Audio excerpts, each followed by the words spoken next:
The afternoon sun was dipping toward the horizon, casting long shadows across the quiet suburban street when Emily Ward first noticed the man pacing outside their gate. He was bulky, thick-necked, wearing a cheap black vest with HOA Patrol printed in mismatched fonts that looked like they had been ironed on at home. A crooked badge dangled from his belt, and he kept adjusting it with nervous fingers, as if the weight of his deception was already becoming uncomfortable. Emily watched from the living room window, her stomach tightening with each pass he made along their property line. Jason was out on a supply run, wouldn't be back for at least another hour, and she was alone with nothing but instinct, screaming that this man did not belong here. Something about his movements felt rehearsed, predatory, like a wolf circling a henhouse while deciding which board was weakest. When she didn't open the door, the man stepped closer. He tapped the badge against the metal gate with deliberate rhythm, each strike echoing like a threat wrapped in patience. The dog, usually so vocal at any disturbance, went completely silent. The air itself seemed to hold its breath. And Emily felt, for the first time in years of living in this neighborhood, that something was terribly wrong. She reached for her phone, fingers trembling slightly, but froze when his voice cut through the quiet like broken glass. "Open the door. I know you're in there." Emily cracked the door open with the chain latch skill secured, keeping her body angled away from the gap while studying every detail of his appearance. The badge logo was upside down, a mistake no legitimate officer would make. The stitching was uneven, clearly assembled by amateur hands. The scanner clipped to his belt was nothing more than a flashlight painted black, the coating already chipping at the edges. "What do you want?" she asked, forcing her voice to remain steady. He leaned in until his breath fogged the narrow space between them, close enough that she could smell cigarettes and something sour underneath.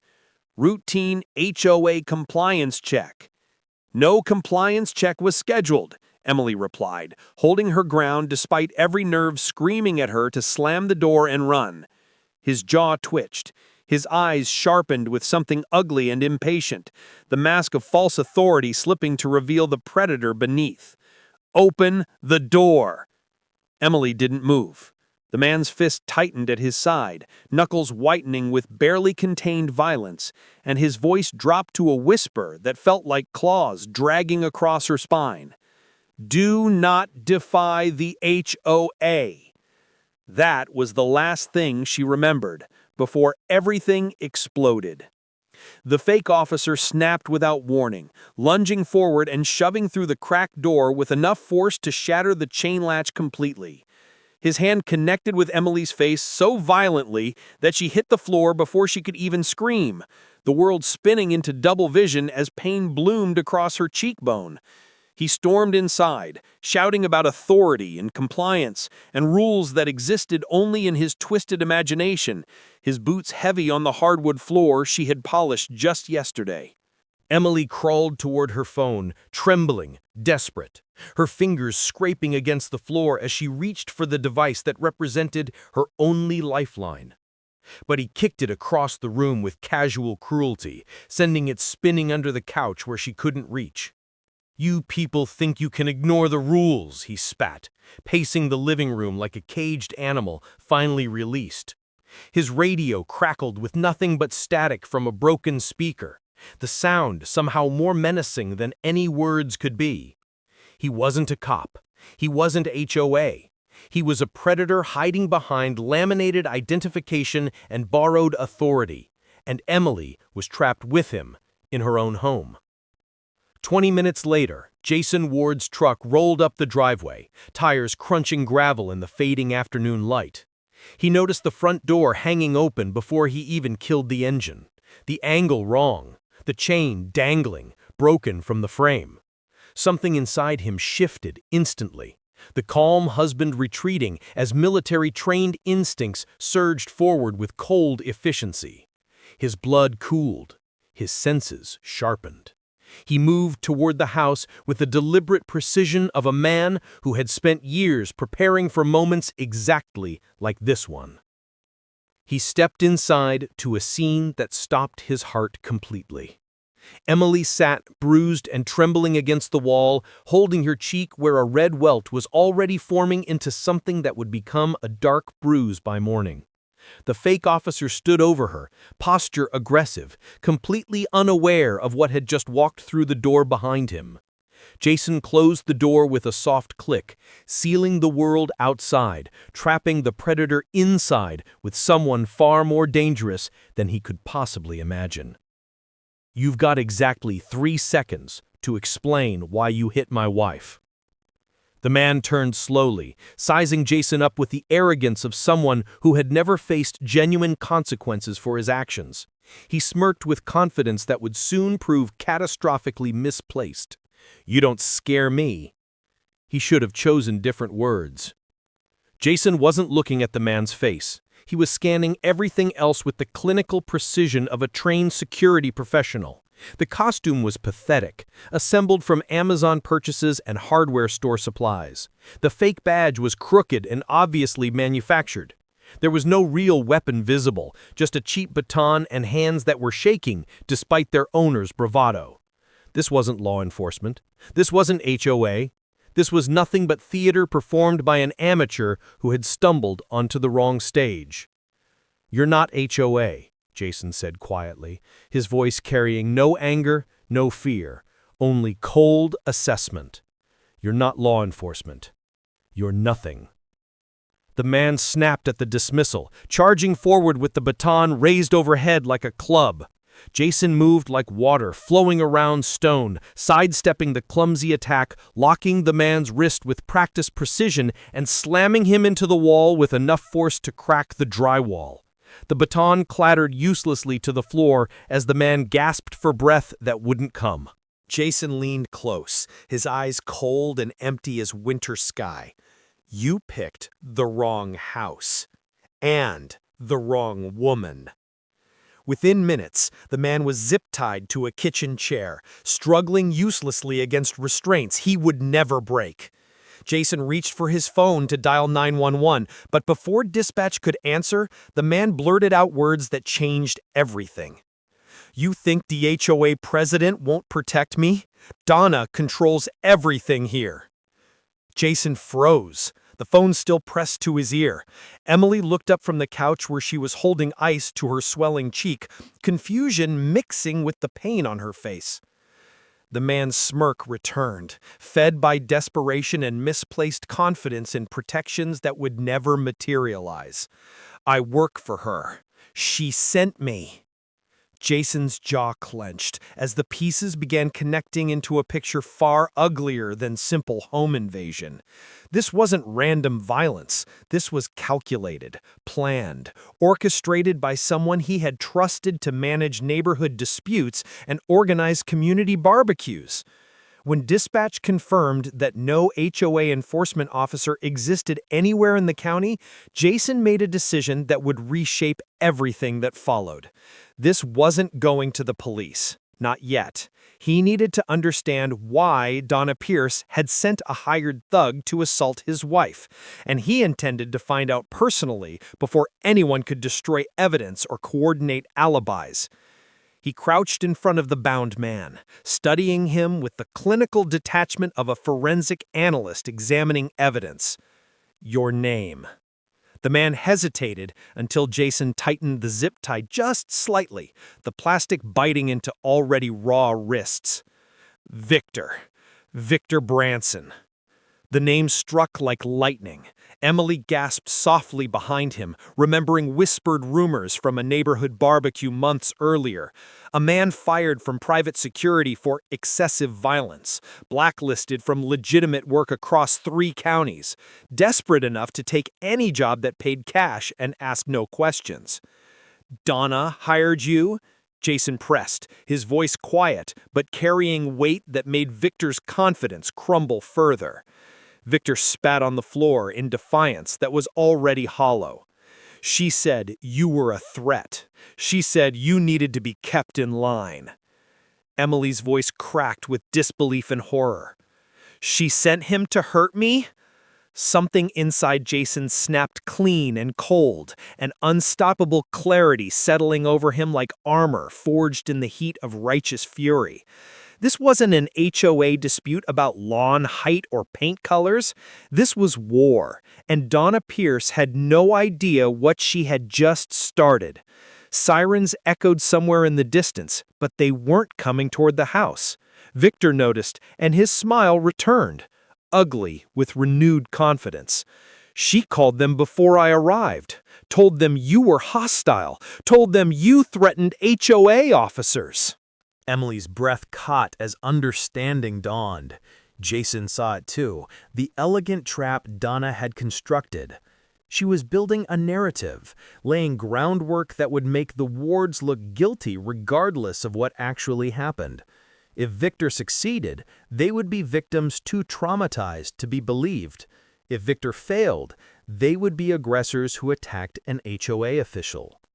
"She's trying to frame us," Emily whispered. Victor chuckled with the satisfaction of a man who believed he held cards he had already lost. "And when they find me tied up like this, who do you think they'll believe? The respected HOA president or the paranoid veteran with a history of violence?" Jason stood slowly, his expression unreadable, his voice carrying the calm certainty of someone who had already calculated every variable. "No one's finding you yet." The smile vanished from Victor's face as he realized his miscalculation. When darkness began creeping across the sky, painting the neighborhood in shades of purple and gray, Jason retrieved a case he hadn't touched since his military contractor days.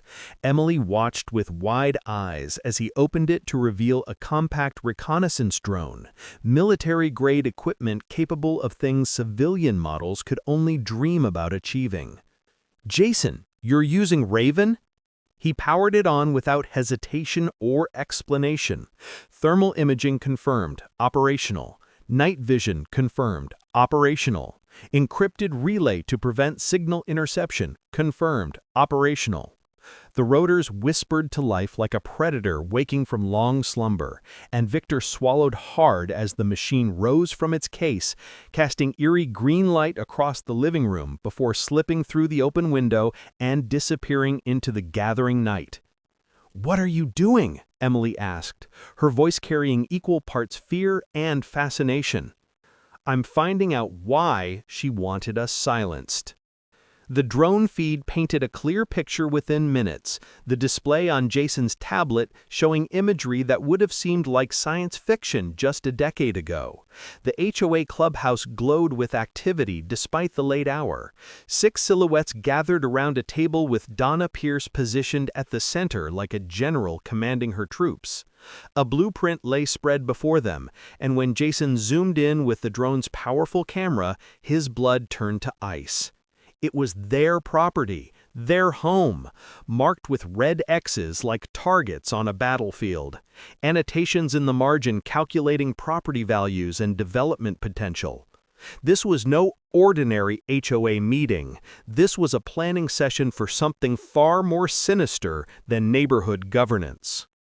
Raven's sensitive microphone amplified the voices filtering through the clubhouse walls, capturing every word with crystal clarity that would hold up in any courtroom. Donna's cold tone cut through the ambient noise like a knife through silk. "He wasn't supposed to fight back. Victor was supposed to prove he's violent. We can't seize his property unless he's declared a threat to community safety." Jason's hands curled into fists as Emily covered her mouth in horror, listening to their neighbor calmly discussing their destruction like a business transaction. Arthur Boyd's voice joined the recording, the HOA treasurer pointing at the blueprint with bureaucratic precision that masked its malevolent intent. "We need him gone before the developers arrive next month. They won't pay top dollar for the land package with a combat vet living on the edge of the proposed luxury extension. His presence devalues the entire project." Donna hissed her response with venomous certainty. "We will make him leave, one way or another." Jason captured every face, every word, every damning admission as the meeting continued. The HOA wasn't simply harassing them over minor violations. They were orchestrating an elaborate scheme to force the family off their land so developers could acquire the property at distressed prices. Victor Branson wasn't an accident or an overzealous volunteer. He was the first calculated strike in a campaign designed to destroy their lives. Jason saved the recording to multiple encrypted locations, creating redundancy that would ensure the evidence survived regardless of what happened next. Then he turned to Victor, who had watched the drone footage with growing horror as he realized the magnitude of the conspiracy he had joined. "You're gonna help me," Jason said, his voice carrying no room for negotiation. Victor laughed nervously, the sound thin and desperate. "I'm not helping anything. Donna will protect me, she promised." Jason raised the tablet, playing back the recording where Donna explicitly discussed using Victor to manufacture evidence of violence. Her voice echoed through the kitchen, condemning herself with every captured syllable, while simultaneously revealing that Victor was nothing but a disposable tool in her schemes. Victor's eyes went wide as understanding crashed through his remaining defiance. Donna wouldn't protect him. Donna would sacrifice him in a heartbeat if it served her interests. He was either a witness who could testify against the conspiracy, or he was the fall guy who would take all the blame while the real architects walk free. "What do you need me to do?" he asked, defeat heavy in every word. Jason cut him loose under strict command and marched him outside into the darkness, positioning him near the gate where the nightmare had begun hours earlier. Emily watched from the doorway, her heart racing as Jason pulled out his phone and dialed Deputy Cole Ryland. "Deputy, I need you at my property immediately. Bring body cameras, bring backup, and be prepared for multiple arrests." "What's going on?" Cole asked, his voice sharp with professional concern. Jason looked at Victor standing defeated in the yard, then at the fake badge lying discarded on the ground, then at the distant lights of the HOA clubhouse where conspirators still plotted unaware of the trap closing around them. "An HOA crime in progress, and I have all the proof you'll need."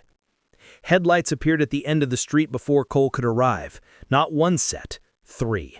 Donna Pierce was coming, confident in a victory that would never materialize, bringing her co-conspirators to witness what she expected to be the final humiliation of the Ward family. Jason stepped forward, calm and composed, watching the vehicles approach with the patience of a predator who had already won. Emily felt chills race up her spine as Victor muttered beside her. She thinks she's still in control. Jason's eyes remained locked on the approaching headlights. She has no idea what's waiting for her. The 3 SUVs rolled up like a miniature militia, headlights cutting through the darkness with theatrical precision designed to intimidate. Donna Pierce stepped out first, her designer heels sinking into Jason's gravel driveway as if she already owned the land beneath her feet. Behind her emerged Arthur Boyd, 2 additional board members with nervous expressions, and a hired cameraman clutching equipment that was meant to document Jason's arrest and humiliation. She pointed at Victor immediately, her voice ringing with rehearsed authority and righteous indignation. "There he is! Victor, tell them what Jason did to you. Show them how he attacked an HOA officer performing his duties." But Victor didn't move toward her. He didn't speak the lies she expected. He just kept glancing at Jason, terrified of betraying the man who held evidence that could send them all to prison. Donna's confident expression flickered with the first hint of uncertainty. "Victor, speak, now." Victor opened his mouth, but whatever prepared statement Donna had drilled into him died in his throat as Deputy Cole Ryland's cruiser turned the corner, emergency lights flashing to life. A second cruiser followed, then a third, boxing the HOA delegation in with nowhere to run and no time to coordinate their stories. Donna's smirk collapsed completely as real law enforcement officers stepped out with hands resting on their service weapons.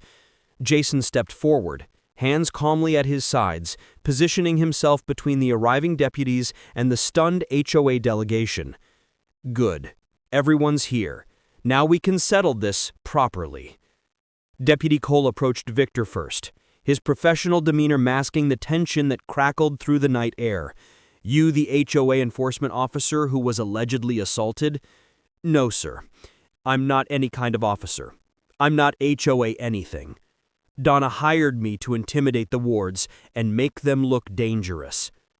Donna's voice turned shrill, cutting through the night with desperate volume. He's lying.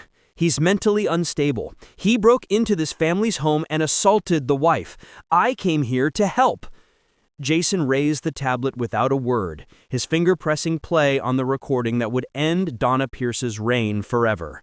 Her own voice echoed across the assembled crowd, every damning syllable captured in perfect clarity that no amount of denial could overcome. That's manipulated audio, she insisted, her voice climbing higher with each syllable. He's a veteran with technical skills. He fabricated this entire recording to frame me. But Arthur Boyd, trembling visibly beside her, whispered just loud enough for everyone to hear, "That's exactly what she said at the meeting. Word for word." I was there. Donna turned on him with betrayal blazing in her eyes, but the damage was catastrophic and irreversible. Her own co-conspirator had just confirmed the recording's authenticity in front of multiple law enforcement officers. The psychological cracks that had been forming since the deputies arrived now split wide open, revealing the desperate, cornered animal beneath her polished HOA president exterior. Cole looked at Jason with newfound respect, recognizing the precision of the trap that had been laid. "Mr. Ward, tell me exactly what happened here tonight, from the beginning." Jason stepped aside, revealing Emily standing in the doorway with quiet dignity, despite the bruise marking her face like a badge of survival. She pointed at Victor without hesitation, her voice steady and clear. "That man forced his way into my home. He struck me across the face hard enough to knock me down. He did it because Donna Pierce told him we weren't following HOA orders, and she wanted us scared into compliance or gone from the neighborhood entirely." Cole turned slowly toward Donna, whose face was contorting through expressions of panic, rage, and desperate calculation as she searched for any escape route that no longer existed. Jason added the final piece to the puzzle. "And Donna called 911 before any of this happened, claiming I had threatened HOA officers. She was building a false narrative to make us look like the aggressors, regardless of whether Victor succeeded or failed in his attack." Cole's expression hardened into something that promised consequences.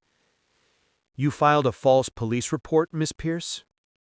Donna's hands were shaking visibly now, her composure shattering like glass under pressure it was never designed to withstand. It was standard protocol for dealing with difficult homeowners." "There is no HOA law enforcement," Cole said coldly, his voice carrying the weight of absolute authority. "There is no protocol that allows you to send hired criminals to assault residents. And filing false police reports is a felony in this state." Jason leaned toward Emily, whispering so only she could hear. "Wait for it. She's about to break completely." The pressure that had been building finally exceeded Donna's capacity to contain it. Years of petty tyranny, unchallenged authority, and absolute conviction in her own righteousness collided with the sudden reality of handcuffs and prison cells.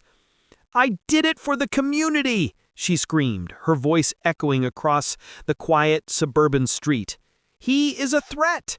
He knows security tactics! He could hurt people! He's dangerous and everyone knows it!" Cole raised an eyebrow, completely unmoved by the outburst. "Knowing security tactics isn't illegal, ma'am. Using them to defend your family from home invaders isn't a crime. Hiring someone to assault a homeowner, however, absolutely is." Donna swallowed hard, scrambling for ground that had already crumbled beneath her feet. We had to remove him before the developers backed out of the deal. The entire neighborhood's property values were at stake. Everyone benefits from this project except him." The deputy froze at the admission. "Developers? What developers?" Jason allowed himself a small, satisfied smile. as Donna realized she had just exposed the entire financial conspiracy with her own desperate words. The panic in her eyes confirmed she understood her mistake, but it was far too late to take anything back. Donna tried immediately to backpedal, her voice climbing into registers that bordered on hysteria. "That came out wrong. I didn't mean it the way it sounded. This is all a misunderstanding that we can clear up if everyone just calms down." But Arthur Boyd had finally reached his breaking point. Self-preservation overriding whatever loyalty he had once felt toward the HOA president. "Donna, stop. Just stop. You used HOA funds to hire Victor.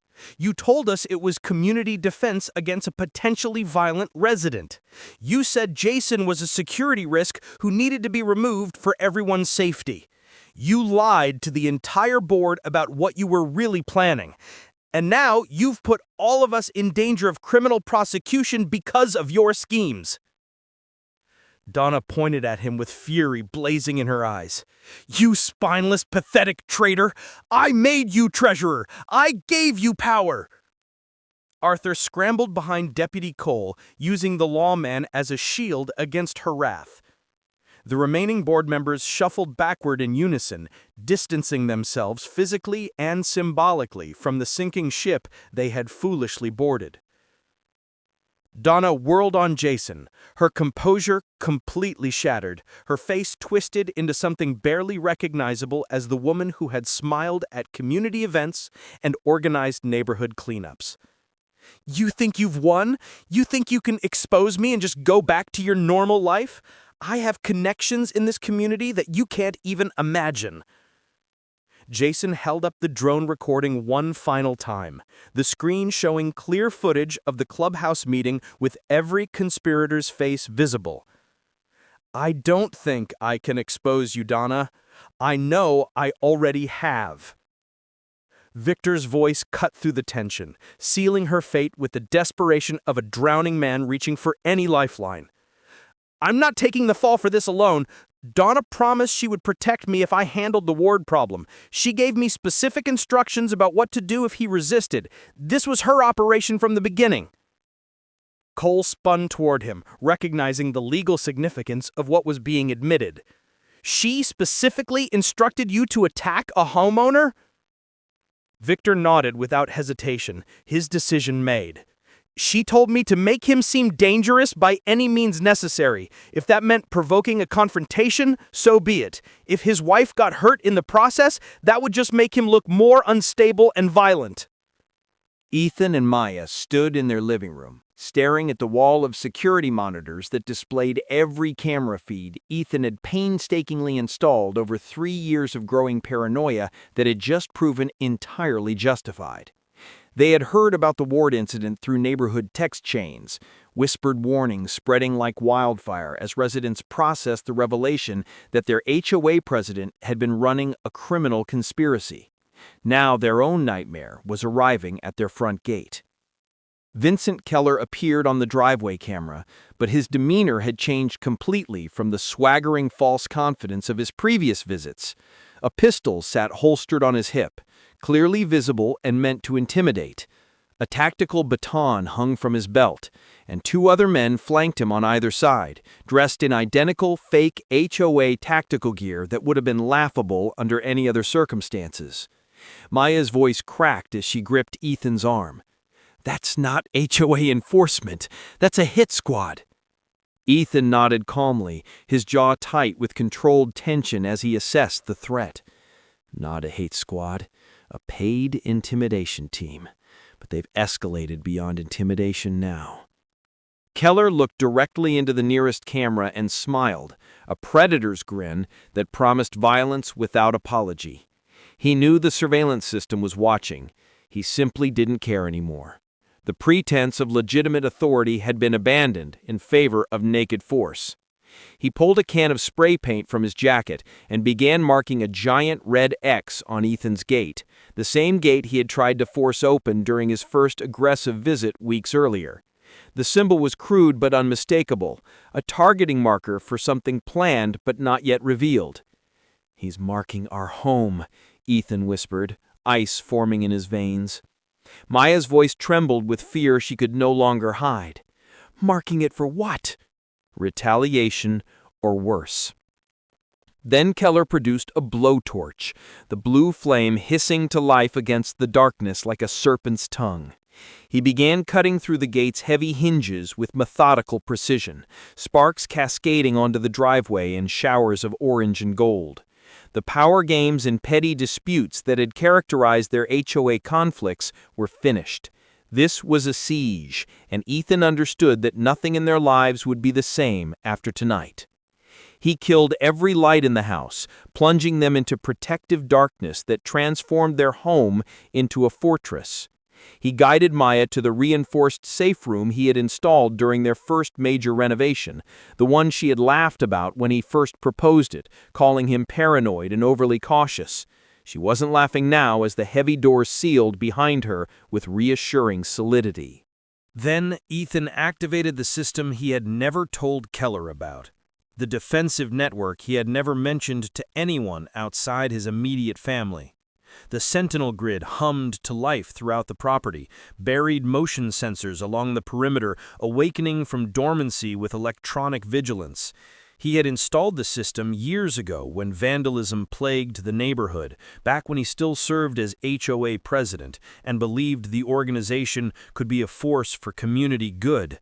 Tonight, it would serve a very different purpose. Keller finished cutting through the gate and kicked it open with theatrical violence, gesturing his crew forward with the confidence of men who had never faced genuine resistance. They moved through the gap with weapons drawn, but posture lazy, completely convinced they were assaulting a helpless civilian household that would offer nothing but fear and submission. The first intruder crossed the invisible sensor line. 4 industrial floodlights erupted simultaneously, transforming the dark yard into a blinding arena of white light that seared unprepared eyes. Military-grade alarms shrieked from hidden speakers at frequencies designed to disorient and overwhelm cognitive function. The sprinkler system engaged with mechanical precision, but instead of water, it released fluorescent marking dye that coated the intruders in glowing blue liquid within seconds of activation. The 3 men stumbled and screamed, clawing at their burning eyes, while the dye made them visible from hundreds of yards away, permanently marking them for identification regardless of where they fled. Maya watched the chaos unfold on the safe room monitors, her fear transforming into something approaching awe. "Ethan, you turned our entire yard into a trap?" Ethan's voice came through the intercom, steady and controlled. "Correction. They trapped themselves the moment they stepped onto our property." Keller screamed at his crew to retreat, but the sound of approaching sirens cut through the alarm's wail like salvation arriving in the nick of time. Sheriff Pierce's patrol trucks appeared at both ends of the street simultaneously, boxing the intruders in with nowhere to run and no shadows deep enough to hide their glowing blue skin. Guns drawn, lights flashing, deputies shouting commands with authority that could not be faked or purchased. Keller looked around in stunned disbelief, his entire plan collapsing around him. He hadn't expected real law enforcement. He had expected terrified civilians and easy victory followed by a quiet drive into the night. "This is HOA business," he screamed, still clinging to cover stories that had already failed. "We have authority to conduct compliance inspections." Sheriff Pierce's voice cut through the chaos with withering contempt. "HOA doesn't have armed tactical teams, you complete idiot, and they definitely don't use blowtorches on residential gates." The deputies rushed forward, tackling the dye-covered intruders onto the wet driveway with efficient force. Pierce recognized Keller immediately, his expression darkening with personal anger that went beyond professional duty. "You're the one who put hands on Maya during your first visit," Pierce said, his voice carrying the weight of someone who took attacks on community members very personally. Keller's face was slammed into the concrete, his protests muffled by asphalt, and the click of handcuffs securing his wrists. Ethan emerged from the house as the scene stabilized, Maya following close behind him once the immediate threat had been neutralized. Sheriff Pierce approached them with an evidence bag in hand, holding up a badge that made Ethan's blood run cold with recognition. "We found this in his pocket during the pat-down. Do you recognize it?" It was the same badge Keller had flashed during his first intimidation visit, the false credential that had made Maya hesitate just long enough for him to get too close. But Pierce's next words revealed something far more disturbing than simple impersonation. "This badge belongs to a state investigator named Marcus Webb, who was robbed at gunpoint 2 months ago in a parking garage. Your friend Keller here has been impersonating law enforcement at the felony level, using stolen credentials from an actual state official." Maya's eyes widened with horrified understanding. He was never HOA. He was never anything legitimate at all. Ethan nodded grimly, pieces connecting into a picture that explained everything. He was a professional criminal wearing costumes, targeting neighborhoods that seemed vulnerable, and someone was paying him to do it. Pierce led them to Keller's vehicle, popping the trunk to reveal contents that transformed the situation from assault into something far more sinister. Printed photographs of Ethan and Maya, clearly taken with telephoto lenses over several weeks. A notebook filled with surveillance notes documenting their daily routines, when they left for work, when they returned home, when the house sat empty and vulnerable. A hand-drawn map of their property with entry points circled in red marker and notes about security systems. And worst of all, a single page with a header that made Maya cover her mouth in visceral horror. Intimidation phase, entry phase, control phase. "What does that mean?" she whispered, though she already knew the answer somewhere in her soul.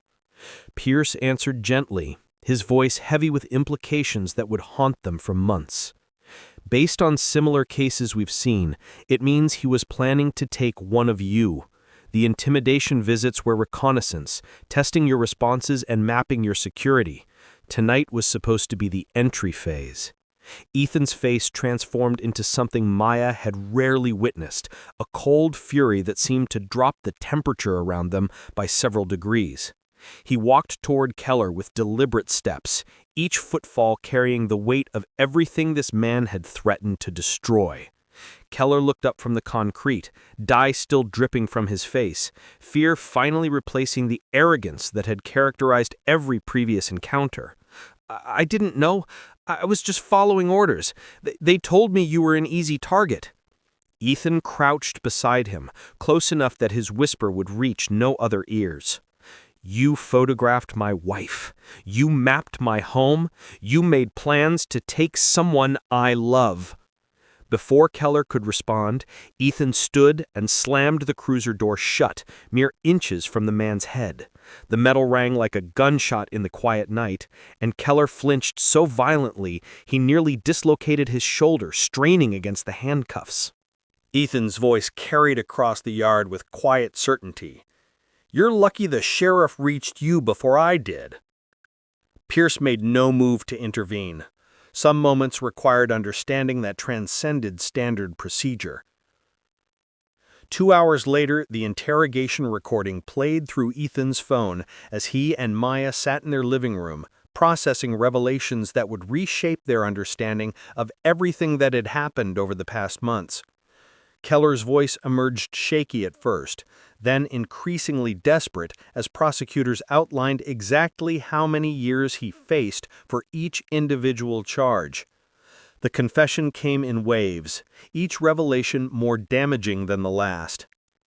HOA Vice President Dalton Briggs had hired Keller personally, using cash payments routed through intermediaries to maintain the illusion of plausible deniability.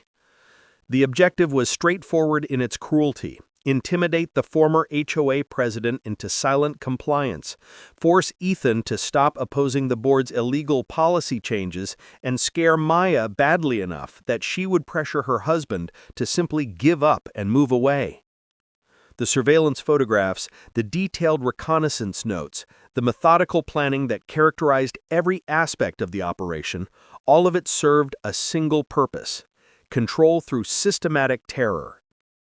"We raided Briggs's house based on Keller's testimony," Pierce explained over the phone. "Found payment records going back 6 months, written instructions detailing exactly how to approach your property, receipts for the fake uniforms and equipment. He documented everything like he was running a legitimate business operation." Maya gripped Ethan's hand, her voice barely above a whisper. "Dalton actually hired criminals to terrorize us?" Pierce's response landed like a physical blow. "He hired 3. Keller was just the one assigned to your specific neighborhood. We're still tracking down the others." Morning arrived with the weight of consequences finally descending on those who had earned them. Dalton Briggs stood outside HOA headquarters, surrounded by news cameras and furious residents who had gathered to witness the downfall of a man they had trusted with community governance. Handcuffs gleamed on his wrists. Humiliation painted his features in shades of crimson. His expensive suit was wrinkled from a night spent in holding cells designed for common criminals rather than community leaders. Ethan walked past him without slowing, heading toward the community center where emergency meetings would determine the HOA's future structure.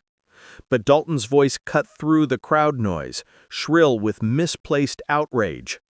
"You ruined me! This is all your fault! I was trying to protect this community from people like you!"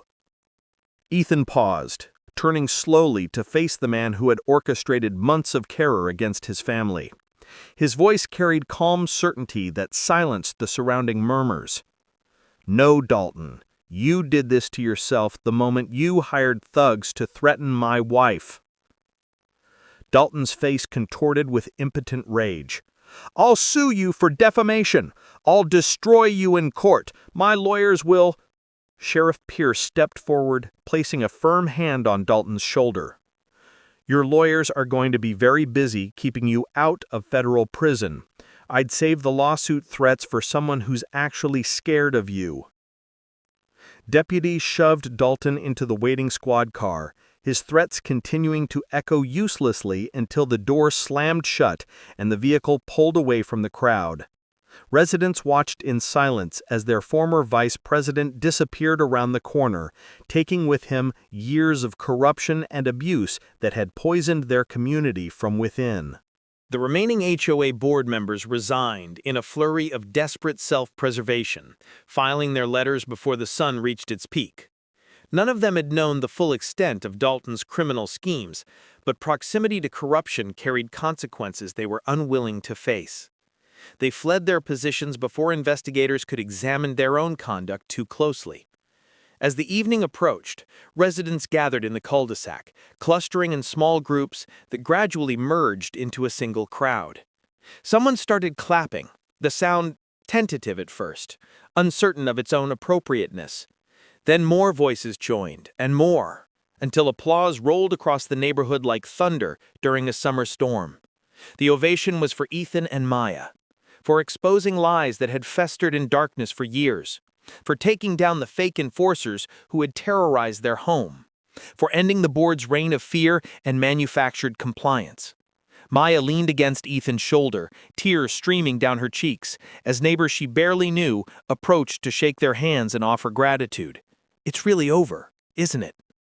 Ethan smiled faintly, wrapping his arm around her with protective tenderness. "Yeah, this chapter finally is." But later that night, when the crowds had dispersed and the neighborhood had returned to its usual quiet, Ethan walked outside to perform the mundane task of taking out the trash. He paused at the gate, the same gate Keller had tried to burn through just hours earlier. The damage had already been temporarily repaired. New hinges gleaming in the streetlight, fresh paint covering the scorch marks. A small folded paper caught his attention, wedged into the gate's decorative ironwork where it couldn't possibly be missed. He pulled it free, turning it over in his hands with growing unease. No envelope, no identifying marks, just a single sheet folded with deliberate precision. He opened it to find one line: scratched in handwriting that was barely legible, but unmistakably intentional. What about the others? Ethan's breath caught. He looked up, scanning the dark street with eyes that suddenly perceived threat in every shadow. The houses stood silent, windows dark or glowing with ordinary evening light. Nothing moved. Nothing seemed wrong. But the note pulsed in his hand, like a warning from someone who knew things that hadn't been revealed yet. Keller wasn't the only fake enforcement officer in town. Dalton Briggs had hired 3, and only 1 had been captured. The others remained free, their identities unknown, their intentions unclear. Were they fleeing, hiding, or were they continuing operations that arrests had interrupted but not ended? Miles away, Jason Ward stood at his own window, holding an identical note that had appeared at his gate sometime during the night. Different handwriting, but the same chilling message. 2 families had faced the darkness and survived, but someone was still watching. Someone knew that the captured conspirators were merely visible branches of something rooted much deeper. The battle had been won, but the war, it seemed, was just beginning.